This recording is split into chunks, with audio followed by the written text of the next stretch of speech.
Okay,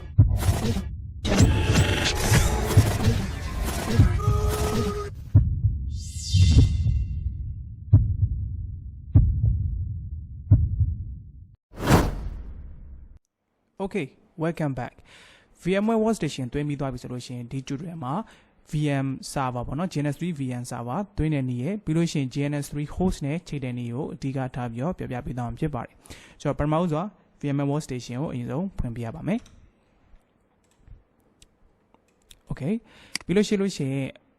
ဆရာတို့ဟိုးဆက်စားခြင်းဟို download ချထားတဲ့ GNS3 installer file နဲ့ VM file လေးကိုရှိတဲ့ folder တွေတစ်ချက်သွားလိုက်ပေါ့နော်ပြီးလို့ရှိရင်ဒီ VM file လေးကို extract ဖြည့်ချလိုက်ပါ.ova ကတကယ်တော့ဒါ virtual box extension ဖြစ်ပါတယ်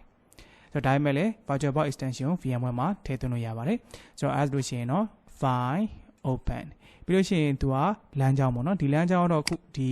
zip ဖြည့်ထားတဲ့ဒီ ova လမ်းကြောင်းပေါ့နော်အကယ်လို့လမ်းကြောင်းကိုကတခြားနေရာရောက်နေခဲ့ရဆိုလို့ရှိရင်လည်း never mind ဒါလေးကို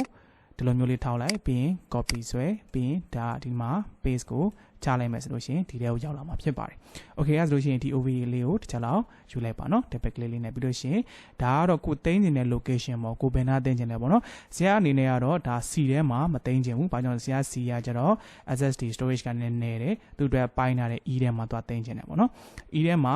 ပြီးရင် VMware image ဆွဲထဲမှာပေါ့နော်တသက်စီဒါကိုကသိမ်းထားခြင်းပါတယ်ဒီလိုမျိုးပဲအခုကြည့်နေဗီဒီယိုကြည့်နေကိုမမတွေကလည်းစီထဲမှာမသိမ်းခြင်းအခုလိုမျိုးဆရာလို location ပြောင်းလို့ရပါတယ်ဒါပေမဲ့စီထဲမှာပဲသိမ်းခြင်းတယ်ဆိုလို့ရှိရင်လည်းသဘောပါ okay ဆိုတော့အခုလောလောဆယ်တော့ဆရာဒီလိုမျိုး location မှာတွားသိမ်းဒီ location ကကြိုက်တဲ့နေရာမှာသိမ်းလို့ရရနော် it doesn't matter okay so အဲဆိုလို့ရှိရင် okay နေလိုက်မယ်နော်ဒါဆိုလို့ရှိရင်ဒီ folder အောက်ထဲမှာသိမ်းမယ်ပေါ့ okay import so it will take a few seconds